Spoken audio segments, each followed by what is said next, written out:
Bismillahirrahmanirrahim. Assalamualaikum warahmatullahi wabarakatuh. Ketemu lagi dengan saya Akbar Zainuddin di YouTube FPA Gontor. Saya sedang silaturahim ke Sidoarjo. Kita akan ngobrol-ngobrol silaturahim di Kaya Pesantren Pondok Pesantren Super Tahfiz Darul Mukri Sidoarjo dengan pimpinan pesantren Kiai Al-Haj Muhammad Marzuki Ihsan, alumni Gontor tahun 1990 asal Surabaya. Oke, assalamualaikum. Waalaikumsalam. Kayak hal? Alhamdulillah, bi khairin wa afiyatin. Amin. Kalau saya Musa Imran bi khairi wa afiyah. Oh, atau nahwunya harusnya tajwidnya. Kalau bi khairin, wah itu nggak masuk tajwidnya Ustaz. Wah. Terus bi khairi wa afiyah. Masya Allah. Super Tahfiz. Ini namanya menarik sekali tuh. Biasanya pondok pesantren tahfiz ini ada supernya kayak itu. Jadi gini, sebetulnya itu nama asalnya itu bukan Super Tahfiz. Nah, Nama asalnya itu Al-Qurra Al-Mutqin. Al-Qurra Al-Mutqin. Cuman lidah kita kalau nyebut begitu kan susah. Ya. Terus di Indonesia kan namanya Super Tahfiz gitu saja. Mau jadi kira-kira tahfiz mutqin gitu ya? Ya. Nah, jadi kalau ditanyakan tadi yang super apanya kan itu. Nah, Jadi itu adalah hasil sebuah pengalaman selama 10 tahun di Malaysia ya. Jadi karena saya itu mulainya dari Malaysia. dari Malaysia. Antum dari Gontor terus ke Malaysia gitu? Nah, dari Gontor dulu saya ditugaskan Pak Sukri ke Medan, Darul Arafah setahun. Terus menghafalkan Al-Quran di 77. Antum menghafal dulu ya? Ya, 3 tahun setengah. 3 tahun setengah. Terus bantu di pondok-pondok di sini, kemudian ke Jakarta, terus ke kuliah dan mengajar di sana sampai mendirikan sekolah itu. Nah, sekolah itu kenapa saya dirikan? Karena saya ingin mengkaji bagaimana caranya menghafal Al-Quran, walaupun orang nggak bisa baca, nggak bisa menulis, tapi bisa. Nah, ketika itu tahun-tahun 2004 itu referensinya sangat kurang sekali. Jadi bisa menghafal walaupun tidak bisa membaca dan menulis Al-Quran. Huruf Arab lah ya? Ya, nggak bisa. Tapi bisa menghafal. Tapi bisa hafal. Itu caranya gimana gitu kan? Nah, itu harus dibuktikan Ustaz. Nah, pembuktiannya saya mendirikan sekolah dengan kawan-kawan di sana. Oh, jadi antum diriin sekolah dulu di Malaysia itu? Awalnya ngajar dulu. Oh, ngajar? Kuliah sambil ngajar. Ya. Kemudian saya nikah, istri saya yang kuliah, saya full ngajar. Untuk nikah di Malaysia? Nikah di sini. Nikah orang sini dengan orang Indonesia terus dibawa ke Malaysia? Ke sana kuliah. Kuliah? Nah, istri saya kuliah, saya berhenti kuliah, saya ngajar. Terus setelah saya ngajar 5 tahun, saya mendirikan sekolah, ya saya ngajar, saya tinggal. Jadi saya full di sekolah sendiri sama kawan-kawan untuk mengkaji sistem itu. Nah, ketika itu belum ada namanya, pokoknya dicari aja gimana caranya. Ini harus ditemukan. Nah, konsep kita ilmu itu kan tolab ya, tolabul ilmi. Nah, jadi tolab itu dicari, diperjuangkan. Nah, mencarinya kalau orang-orang dulu salaf itu kan berhijrah dia dari satu tempat kan itu. Ya. Artinya dia berani berkorban, tenaganya, hartanya, usianya, semuanya harus fokusnya ke situ mencari. Nah, saya kan harus sama begitu. Tinggal kampung saya, cari pengalaman dulu, terus kemudian ngajar, kemudian saya dirikan sendiri. Tapi tujuan cuma satu, bagaimana caranya orang nggak bisa baca, nggak bisa menulis, bisa hafal Quran. Nah, inilah yang saya kaji di sana. Hampir setiap tahun saya membuat kurikulum itu, tahfidz itu. Udah selesai, tukar. Selesai, tukar. Sampai 10 tahun, sampai 11 tahun. Nah, setelah itu, tahun 2014, 2015, barulah saya pulang ke Indonesia. Metode ini saya namakan Super Tahfiz. Baru saya kenalkan di sini. Tapi di sana udah lama diamalkan itu. Konsepnya begini, Nabi Muhammad itu memang kalau dilihat ya di Quran itu memang banyak cerita. Kamu nggak bisa baca dan nggak bisa menulis. Kamu pun tatlu min qabli min kitabi. Kamu nggak bisa tilawah. Tatlu kan tilawah. Kitab apapun nggak bisa dibaca. Wala takhutu biyaminik. Dan kamu juga nggak bisa takhutu itu menulis. Menulis. Nah, biyamin dengan tangan kamu, dengan tangan kanan kamu. Kenapa? Kalau Nabi bisa baca, bisa menulis, nanti akan idalar tabal mubtilun. Maka Quran itu nanti akan diragukan oleh banyak orang. Akhirin sekarang ini. Akhirnya ketika Nabi pertama kali menerima wahyu, disampaikan ke istrinya Khadijah, "Baik Khadijah, saya menerima wahyu." Ya. Tapi kan Khadijah nanya, "Mana Tulisannya apanya? Mana wahyunya? Buktinya. Mana bukti wahyunya?" Nabi tidak membawa kitab begini. Nggak seperti Nabi Musa turun dari gunung terus kemudian membawa Lembaran Taurat ya. Taurat yang berbentuk lauh itu kan. Nabi Muhammad nggak ada. Nabi apa yang saya bawa nggak ada. Ya saya bacakan aja langsung ayatnya. Iqra bismi rabbikal ladzi Nabi khalaq. penghafal luar biasa ya. Ya jadi 5 ayat pertama kali turun itu 5. Iqra bismi rabbikal ladzi khalaq. Iya. Khalaqal insana min 'alaq. Iqra wa rabbukal akram. Iya. Alladzi 'allama bil qalam. Iqra wal 'allamal insana ma lam ya'lam. Itu 5. Jadi kalanya itu ayat yang ke-6 itu turunnya berikutnya. Oh, 5 itu ayat pertama ya. Pertama itu turun bareng. Jadi 5 ini. Nah 5 inilah yang Nabi bacakan kepada istrinya tanpa mushaf, tanpa tulisan, tanpa apapun. Kan gitu Ustaz. Ya. Nah, terus ditanyakan, terus bagaimana caranya Nabi itu menghafalkan? Nah, itu dijelaskan di surah Al-Qiyamah. La tuharrik bi lisanaka lita'jala bih. Jangan kamu tergesa-gesa kalau kamu itu ingin belajar Al-Qur'an, gitu kan? Inna alaina jam'ahu wa qur'anahu. Aku yang menjamin Quran itu akan masuk dalam diri kamu. Terus yang ketiga ini, fa idza qara'nahu, apabila kami bacakan, fattabi qur'anahu, ikutilah bunyi bacaannya. Jadi Nabi Muhammad itu menghafalkan pertama kali Al-Quran betul-betul keluar dari mulutnya malaikat Jibril tanpa mengikuti bacaan, tanpa mushaf. Ini namanya sanad fil ghaib. Jadi dia itu mendapatkan bacaan dari malaikat Jibril tanpa ada tulisannya, tanpa ada ininya. Nah, setelah Nabi menerima beberapa ini disampaikan kepada para sahabat. Jadi para sahabat mengambil Quran dari mulutnya Nabi mengambil bacaan dari malaikat Jibril. Nah itu Nabi menyuruh tulis. Kan itu baru mulai yang bisa nulis seperti Zaid bin Sabit, Ali bin Abi Thalib, Ubay bin Ka'ab, Abu Darda dan sebagainya. Yang bisa nulis, yang nggak bisa langsung dihafal aja. Makanya Quran pertama kali itu yang ada bacaannya, bukan tulisannya.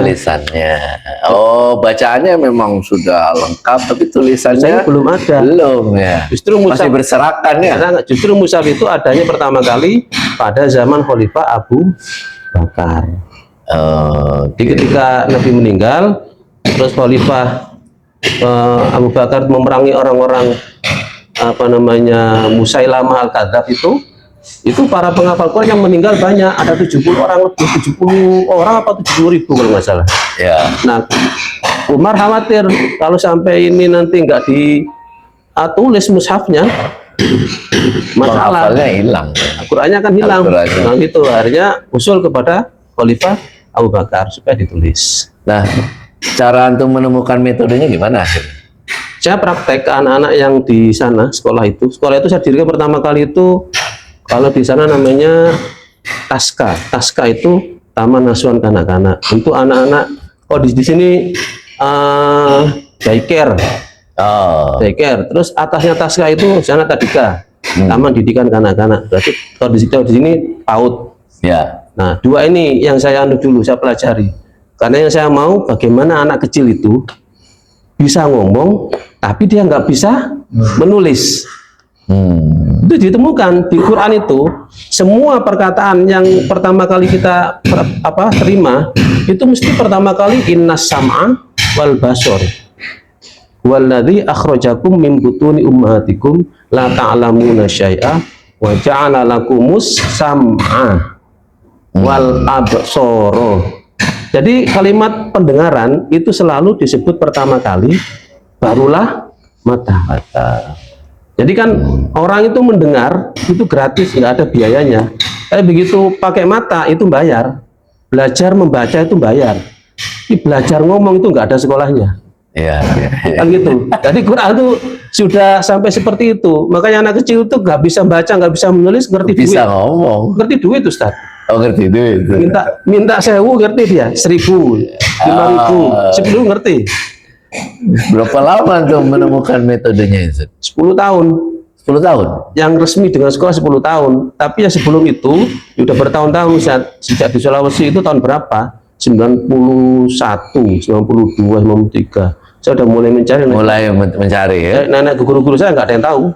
Tapi saya nggak putus asa, tak cari. Sampai gawe sekolah dewe. Oh, di situ laboratoriumnya ya? Disitulah baru saya menemukan sedikit-sedikit secara bertahap.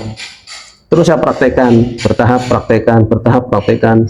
Nah, sampai ketika di Indonesia ini sudah lebih bagus. Sudah lebih mapan lah ya? Lebih bagus. Sudah lebih terbentuk lah ya sistemnya. Ya, jadi sudah ada nanti begini. Kurikulum gitu-gitu itu sudah mulai terbentuk. Ya, jadi kalau misalnya di buku ini, itu kan ada 3 yang dibahas. Nah, berarti setelah kurikulum segala macam terbentuk, antum buatkan buku panduannya. Ya, jadi ada parentingnya. Parenting itu disiplin, pembentukan karakter, ada metodenya yang tadi kita bahas itu, dan ada sistem sekolahnya. Oh, ada parentingnya karena anak-anak ya? Karena akhlaknya anak-anak harus dibentuk. Iya. Di parenting itu yang lebih penting Ustaz kuncinya. Jadi nanti kritikannya begini, zaman sekarang tahfidz booming. Iya. Di mana-mana orang suka dengan tahfidz. Kan begitu. Iya. Tetapi sebetulnya bukan anaknya yang pingin, orang tuanya. Yang mau anaknya bisa menghafal ya? Ya tahu yang dipaksa anaknya kan? Dipaksa anaknya jadinya. Iya. Yang pingin menghafal itu Orang tuanya ya. Tapi anaknya dia nggak bisa menghafal. Jadi dia, oh, anakku yang harus bisa ini. Ego orang tua. Makanya yang masduk ini, nah ini asatid ini nah ada masduk jami'an. Kita bingung semua ngajarin kata apa minat ini. Harapannya begitu tipis, kurang karena yang pengen menghafal orang tuanya sebetulnya, tapi jadi korban adalah anak-anaknya. Oh, makanya kemudian parenting ini menjadi penting ya. Nah, parenting jadi konsep pendidikannya pertama parenting itu malahan justru ya. Jadi orang kalau nggak minat, walaupun Quran itu bagus dan sebagainya, nggak bakalan dibaca itu.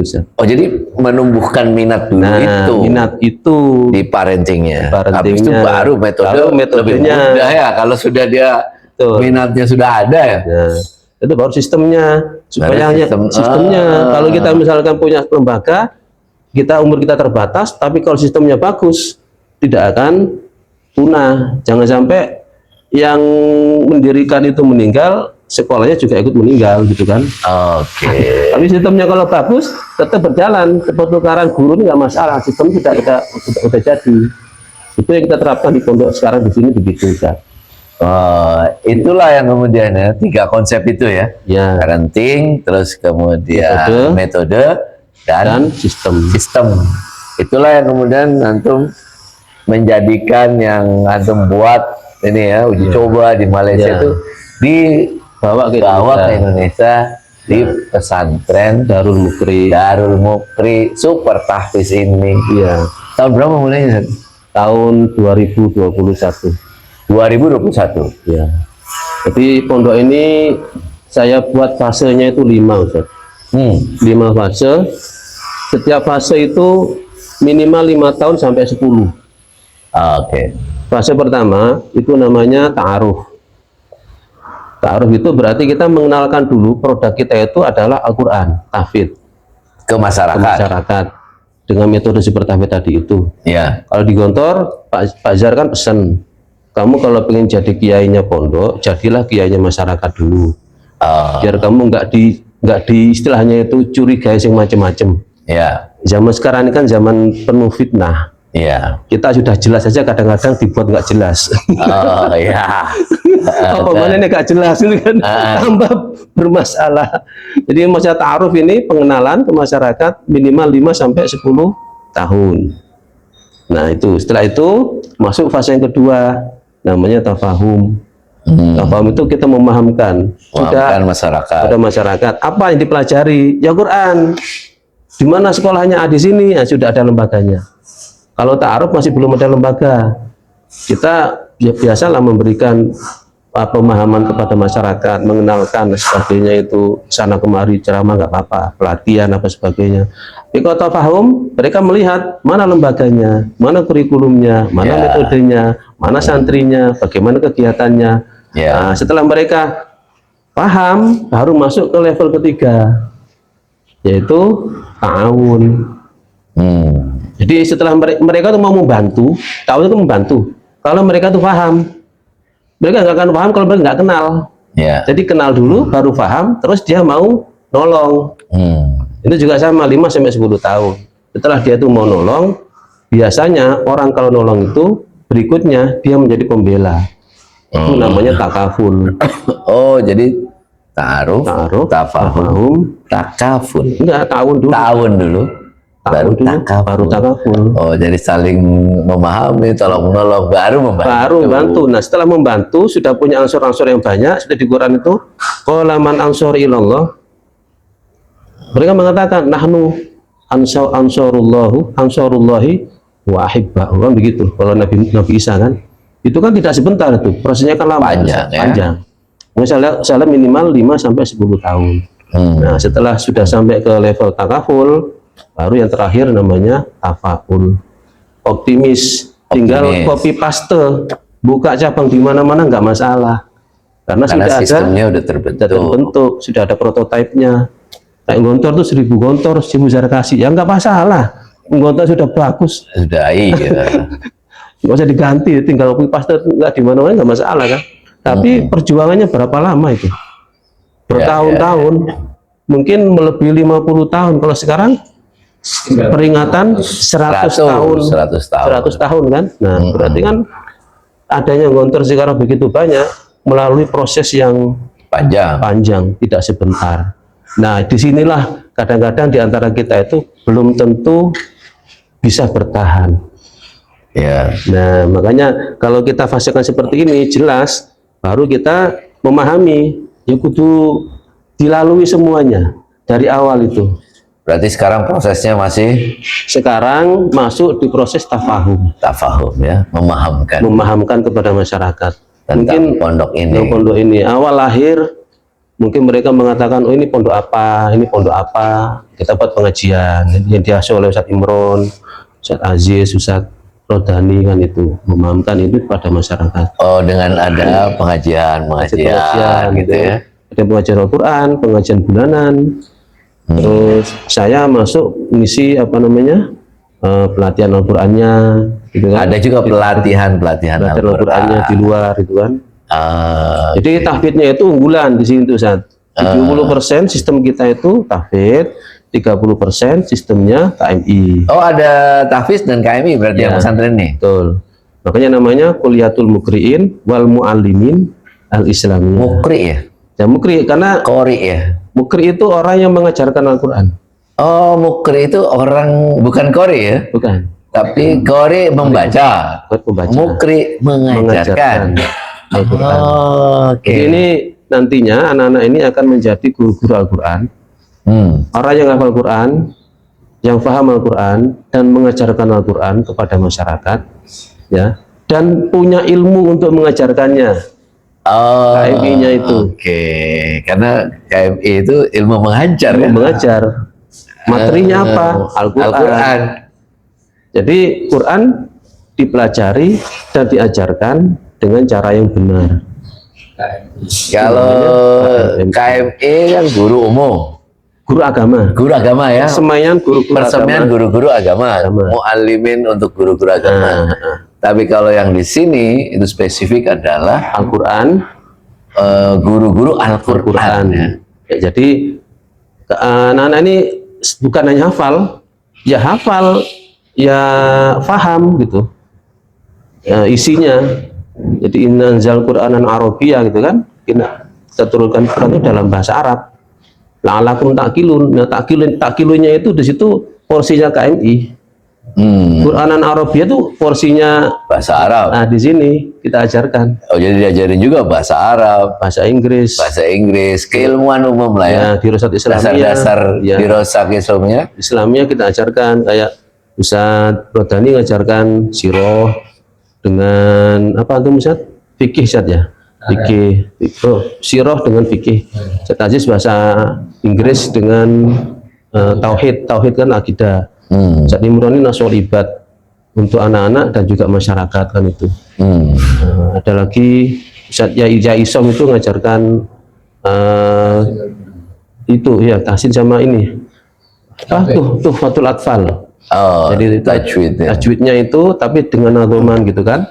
Ustadz Faridnya itu ngajarkan Al-Quran itu masyarakat dengan anak-anak. Nah, jadi itu rutinitas yang kita lakukan di sini. Jadi santri mukim dengan santri masyarakat itu senantiasa belajar dari guru-guru yang ada ini. Dengan konsep 70% tahfidnya dan 30% KMI-nya. Santri perkembangannya dari awal sampai sekarang? Santri itu awal dulu daftar 8 orang. 7 atau 8. Setelah itu naik 14 tahun kedua. Tahun ketiga turun menjadi 4 orang. Tahun keempat ini 7. Yang sekarang ada? Sekarang ini 8 orang ya. Nah, jadi saya memang punya, ya kita ini punya keinginan atau mengajar itu tidak hanya ngajar secara ilmu begitu saja, tapi juga fisiknya ditingkatkan. Tapi jangan sampai fisiknya itu melebihi dari pembentukan sumber daya manusianya. Jadi beriringan gitulah. Ya. Fasilitas dibangun sesuai keperluan. Ya. Kalau masih belum perlu nggak usah dulu. Dipakai untuk anak-anak saja. Nah, ini kan sudah cukup ini. Yang penting masjid 3 lantai, rencana 3 lantai. Ya. Ya ini pakai 1 lantai dulu. Kenapa? Ya, nanti cuma 8 orang. Cukup 8 orang. Ya. Okay. Nanti kalau santrinya tambah lagi ya dengan izin Allah nanti akan naik sendiri lantai 2 kan begitu Ustaz. Jadi itulah yang kita lakukan saat ini bersama-sama dengan guru-guru dan masyarakat ini. Untuk guru berapa orang? Gurunya ada 7-8 orang. 8 orang ya. Jadi jumlah guru sama santri itu sama. Luar biasa.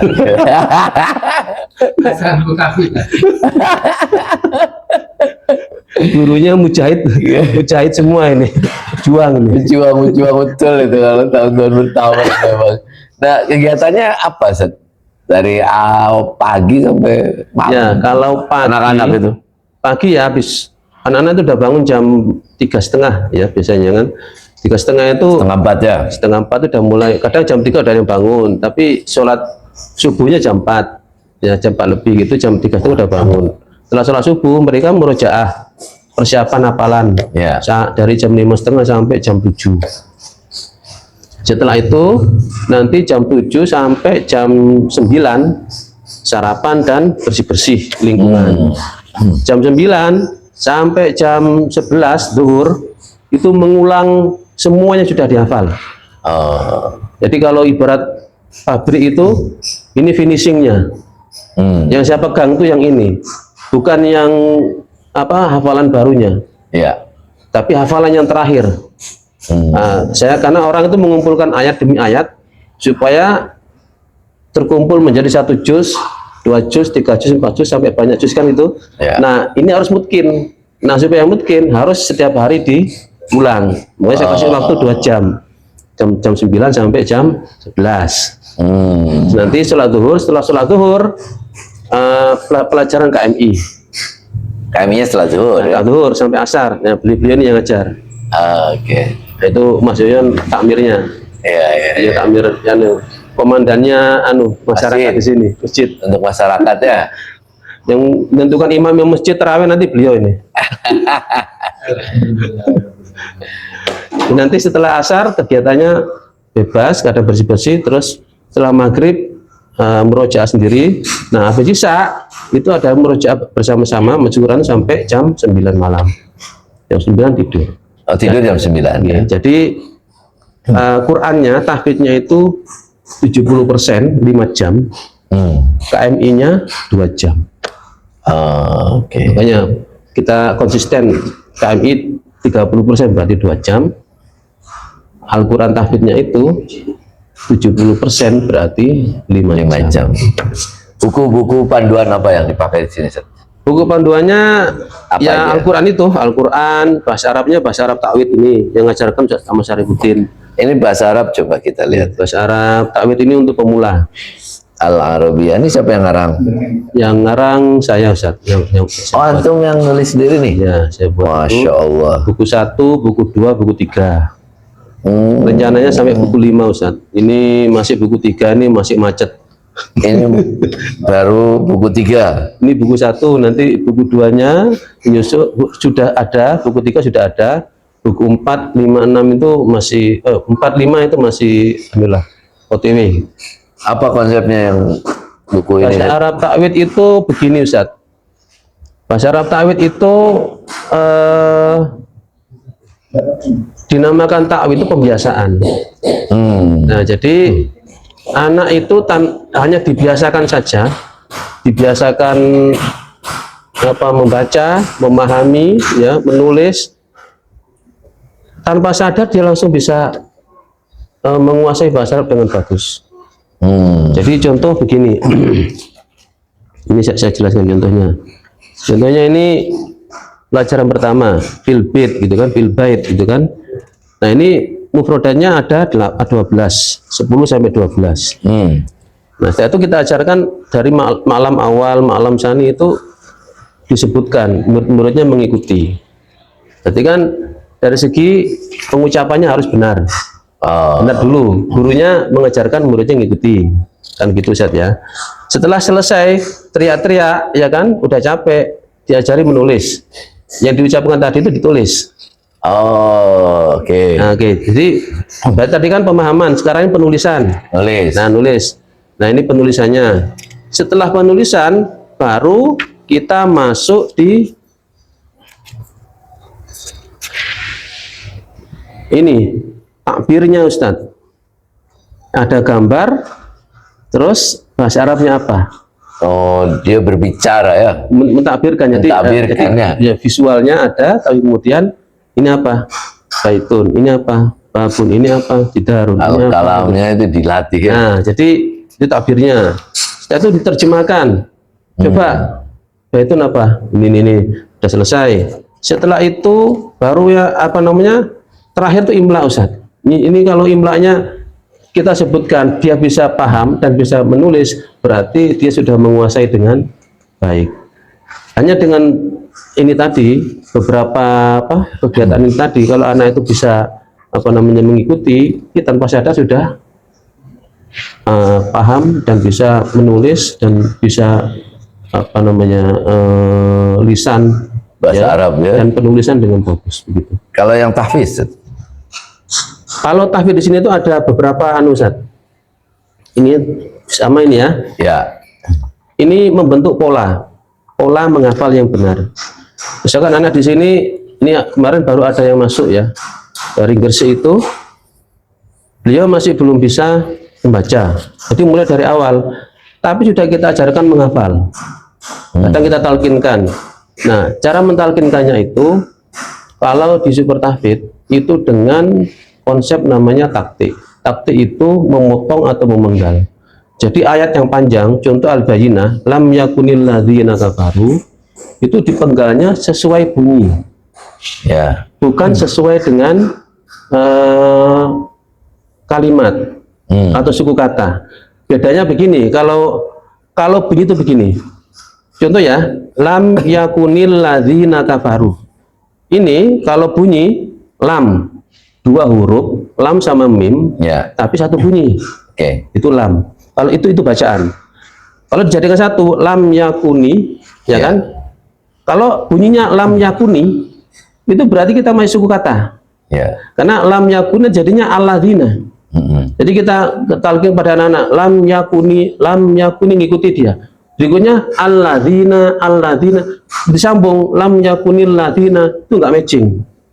Karena kita sudah terlanjur mengatakan lam yakuni alladzina, kok tahu-tahu jadinya lam yakunil ladzina. Iya. Jadi kalau di taktiknya berdasarkan bacaan itu mestinya lam yakunil, langsung diidghamkan. Lam yakunil,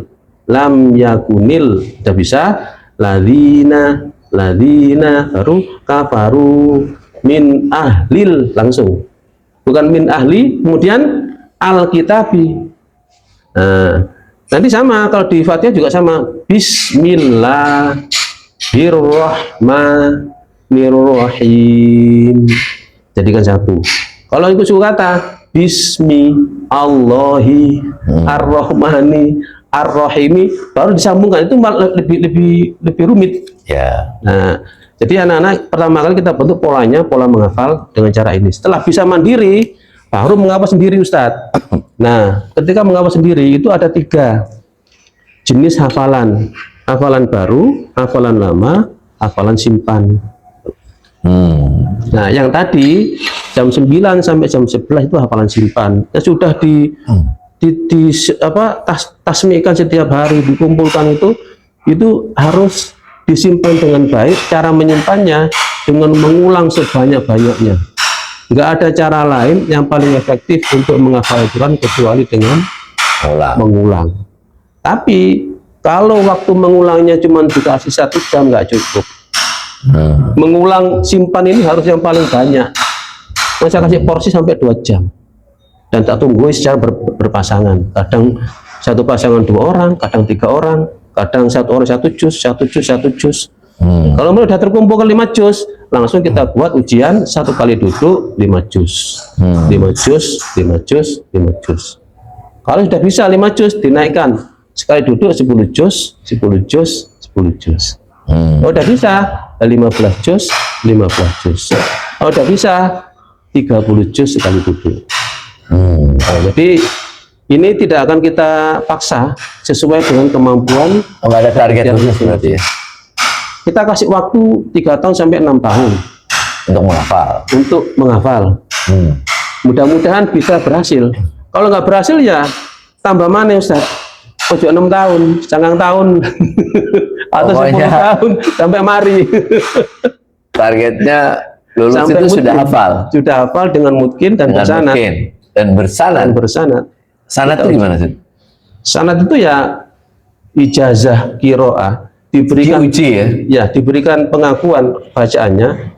Wa iqro'ihi, iqro' itu dia pernah membacakan bacaannya itu kepada guru, dan guru sudah mengecek bacaan sudah benar sesuai makhraj, sifat dan ahkamnya. Oh, jadi semua santri di sini hafalannya bersanad kepada guru-guru yang senior. Masaihnya itu dari mana berarti? Seperti yang di sini itu ada yang paling ini Yai Fatoni Mojogeneng. Terus Yai Dulmi Ngampel. Terus Yasin Syakho sanad ke berapa itu kalau sudah? Kalau Yai Dulmi itu sanadnya ke 26 sadar Rasulullah. 26. Oh Yai Fatoni kemarin itu cerita kesah 27. 27 ya. Iya. Kalau Yai Asin saya belum pernah nanya ya, karena beliau lebih ke arah qiraat sab'ah. Oh iya betul lah ya. Ada bukunya itu, buku Mambaul Barokat Fisab'il Qiraat kalau nggak salah. Masya Allah. Jadi lanjutannya ke beliau. Dari 8 orang santri yang ada ini, sudah berapa juz mereka hafal itu rata-rata? Dani ini sudah 6 juz. 6 juz ya. Yang kemarin sekali duduk 5 juz kan? 5 juz. Nah, ya. Berapa tahun itu? Kamu sudah 2 tahun ya? Di sini 2 tahun. 2 tahun. Saya nggak mau dia mengatakan, Ustaz saya hafal 10 juz, tapi yang dihafal cuma 1 juz, nggak mau saya. Kalau bilang 5 ya 5 temenan. Ya 6 ya 6. Makanya saya pegang itu di hafalan simpannya itu, Ustaz. Tunggu di situnya. Jadi finishing. Kalau pabrik itu sebelum dilepas ke masyarakat, ya kan? Quality control di situ. QC-nya itu harus diinikan. Jadi di Isbatul Hifdhinya itu dia 2 jam, dari jam 9 sampai jam 11 setiap hari. Ujiannya itu juga tunggu. ya. Ujiannya harian, terus kemudian Nah, setelah itu ujiannya ya. Ya diuji. Kemarin sudah ujian tuh si Dani itu di rumahnya disaksikan sama bapak ibunya. Di rumah ya ujiannya. Iya, saat supaya rumahnya juga Barokah ya, dibacain 5 juz ya. Baca 5 juz dari jam 8 Ustaz ya sampai jam 11. Masya Allah. Sekalian kirim doa tahlilnya gitu kan. Nah, yang uji umum Ustaz Aziz Masya Allah. sama bapak ibu. Jadi bukan satu orang diuji potong-potong, enggak, benar-benar dari Baca awal sampai akhir sampai juz 5 itu. Nanti kalau ini sekarang diproses untuk juz 6 sampai juz 10. Berikutnya dia baru menyiapkan 1 juz sekarang ini, berarti berikutnya 7, 8, 9, 10 sampai nanti selesai. Nah, ini kita akan menguji sebagian dari mereka dari surat-surat yang sudah mereka hafalkan. Kita dengarkan sama-sama ya. Oke, kita akan coba. Namamu siapa? Dani. Dani. Nama lengkap? Maula Eka Ramadhani. Dari mana? Dari Jombang. Jombang. Sekarang kita coba surat An-Nisa. Terusin ya. Iya. Wa atul yatama. Coba. Wa atul yatama amwalahum wa la tatabaddalil khabitha bil thayyibi wa la ta'kulu amwalakum ila amwalikum innahu kana huban kabira. Oke, sekarang ini saya buka lagi ya. In tubadus shadaqati fani immahi wa in tukhfuha wa tu'tuhal fuqara fa huwa khairul lakum wa yukaffiru ankum min sayyi'atikum wallahu bima ta'maluna khabir. Fawailul lilladzina yaktubunal kitaba.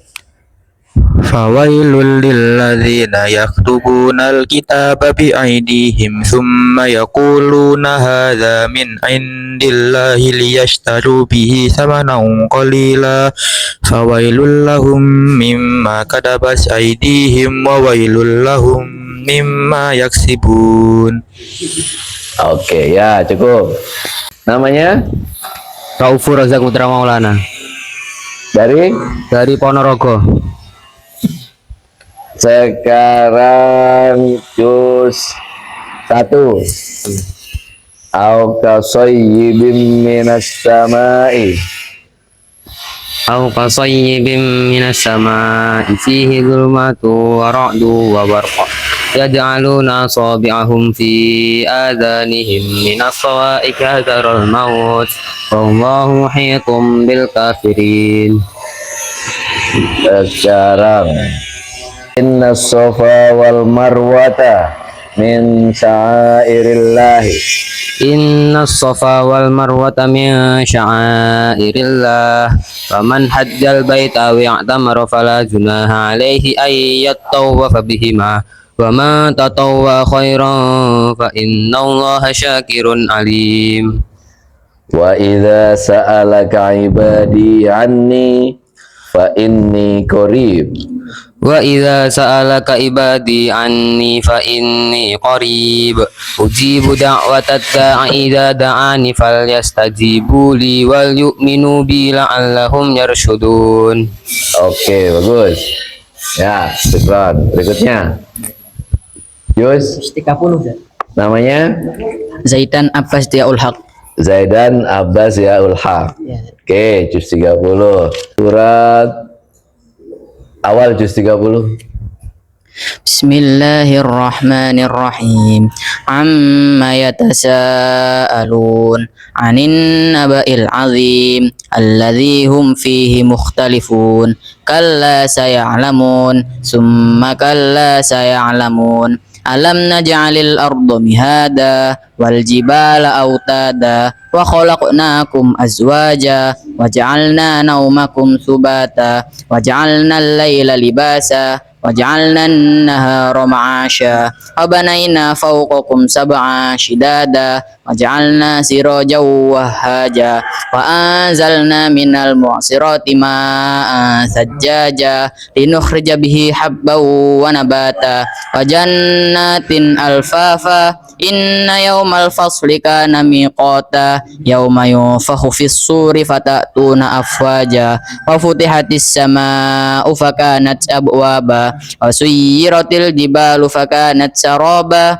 إن جهنم كانت مرصادا للطاغين مآبا لابثين فيها أحقابا لا يذوقون فيها بردا ولا شرابا إلا حميما وغساقا جزاء وفاقا إنهم كانوا لا يرجون حسابا وكذبوا بآياتنا كذابا وكل شيء أحصيناه كتابا فذوقوا فلن نزيدكم إلا عذابا إن للمتقين مفازا حدائق وأعنابا وكواعب أترابا وكأسا دهاقا لا يسمعون فيها لغوا ولا كذابا جزاء من ربك عطاء حسابا رب السماوات والأرض وما بينهما الرحمن لا يملكون منه خطابا يوم يقوم الروح والملائكة صفا لا يتكلمون إلا من أذن له الرحمن وقال صوابا ذلك اليوم الحق فمن شاء اتخذ إلى ربه مآبا إنا أنذرناكم عذابا قريبا يوم ينظر المرء ما قدمت يداه ويقول الكافر يا ليتني كنت ترابا. Allah. Oke, syukran. Terima kasih, luar biasa. Mudah-mudahan mereka ini jadi penghafal Quran dan anak-anak yang bisa mengajarkan Al-Quran dengan sebaik-baiknya, menjadi orang-orang yang khairukum man ta'allama Al-Quran wa 'allamahu.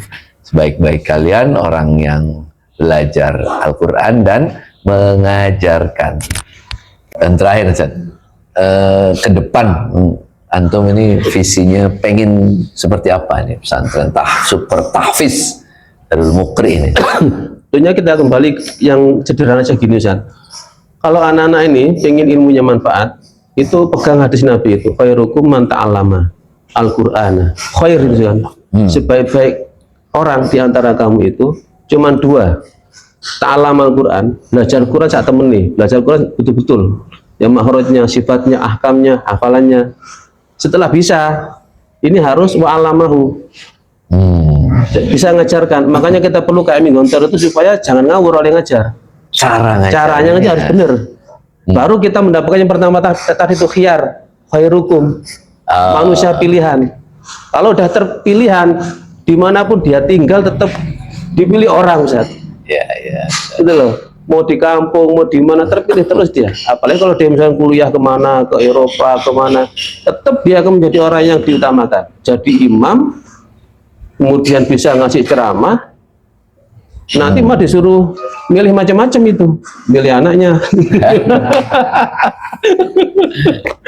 Kan gitu. Ya karena ilmunya itu kan gitu. Jadi nggak usah mulu-mulu, pokoknya kompetensi kamu itu diutamakan dulu, dibuktikan dulu gitu loh saya itu. Bisa ngajar Quran. Nah, kualitasnya tuh benar, terus bisa ngajar dengan baik, terus nggak usah promosi macam-macam, mesti akan sendiri, naik sendiri, karena Allah sendiri yang akan menaikkan derajatnya mereka sesuai dengan kemampuannya atau kompetensinya. Itu saja saya harapkan. Jadi nggak terlalu banget. Pokoknya Nabi bilang khairukum man ta'allamal Qur'ana wa 'allamahu. Itu berarti kuliatul mukriin wal muallimin. Ya, itu. Ta'allama itu mukri, wa 'allamahu mualliminnya, kan begitu. Jadi barulah kita menjadi orang yang terpilih di antara umat manusia. Walaupun nggak mempromosikan, belum tamat sudah dipilih. Jadi ini nanti besanan sama saya ya. Dipinang. Dipinang. Durung tamat, lanang padahal lagi. Gak wedok loh, lanang wis dinteni. Waduh. Iki sebutan Masya Allah. Jarene Pak Badri biyen kantor Dulu Jual paku. sekarang jual rambutan. Dulu tidak laku, Sekarang jadi rambutan. Barakallah Ustaz. Syukran jazilan. Mudah-mudahan pesantren Super Tahfiz Darul Mufur ini terus maju berkembang. Antum guru-guru itu juga selalu sehat. Sini. Untuk Ini. umat, untuk bangsa dan negara. Terima kasih. Syukran jazilan. Assalamualaikum warahmatullahi Cukup wabarakatuh. Waalaikumsalam warahmatullahi wabarakatuh.